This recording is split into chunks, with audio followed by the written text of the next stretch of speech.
আব্দুল্লাহ ইবনে উবাই ইন্তেকালের সময় তার পুত্র আব্দুল্লাহ দেখছে বাবা মরে যাচ্ছে ভাব।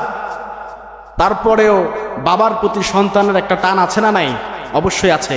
আল্লাহ রসুলের কাছে আব্দুল্লাহ চলে গেছে, গিয়ে বলছে, ইয়া রাসূলুল্লাহ, ইয়া হাবিবাল্লাহ, আমার বাবা ইন্তেকাল করেই যাচ্ছে প্রায়, আপনি মেহেরবানি করে আপনার মুখ থেকে, জবান থেকে একটু পানি আমাকে দেন, যে পানিটা আমার বাবাকে খাওয়াই।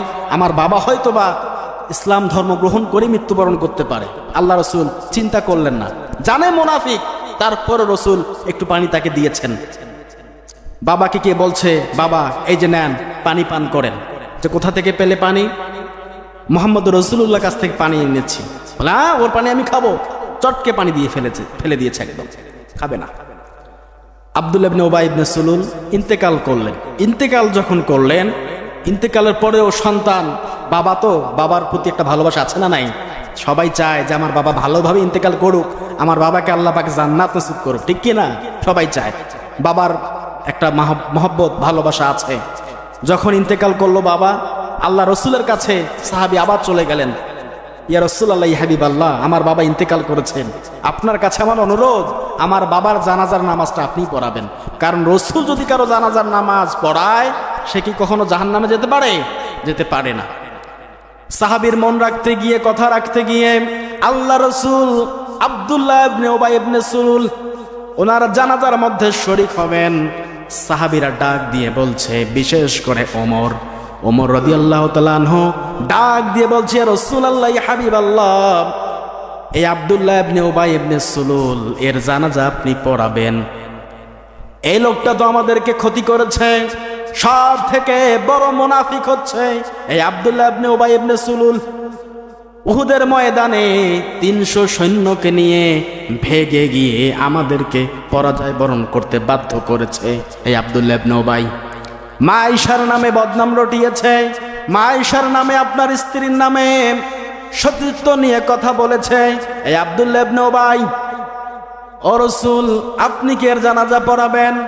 আল্লাহ রসুল ওমরকে ডাক দিয়ে বলে, ওমর, নবী তুমি না, নবী কিন্তু আমি তোমার থেকেও ভালো জানি। আল্লাহ পাকের ঘোষণা, আল্লাহ পাক বলেছেন, ও নবী, আপনি তো মুহাম্মদুর রাসূলুল্লাহ, আর আব্দুল্লাহ ইবনে উবাই হচ্ছে মুনাফিক। আপনি নবী যদি একবার কেন 70 বারেরও বেশি আপনি আব্দুল্লাহ ইবনে উবাইয়ের জন্য জানাজার নামাজ পড়ান, দোয়া করেন, আমি আল্লাহ কিন্তু কবুল করব না। কথাকার মুনাফিক হচ্ছে মুসলমানদের সব থেকে একটা ক্ষতিকারক জিনিস। বাংলাদেশে মুনাফিকের সংখ্যা সব থেকে বেশি, এর মধ্যে অনেক মানুষ থাকতে পারি। মুনাফিক একটা ভয়ঙ্কর একটা জিনিস। ইহুদি, খ্রিস্টান, হিন্দুরা যত বড় ক্ষতি মুসলমানদের করতে পারবে না, সব থেকে বেশি ক্ষতি করতে পারে এই মুনাফিকরা। আল্লাহ পাক আয়াত নাযিল করে দিলেন, ইন্নাল মুনাফিকিনা ফিদ দারকিল আসফালি মিনান নার ওয়া লান তাজিদা লাহুম নাসীরা। আল্লাহু আকবার। সূরা নিসা 5 নম্বর পারা 4 নম্বর সূরা 21 নম্বর রুকুর 145 নম্বর আয়াত।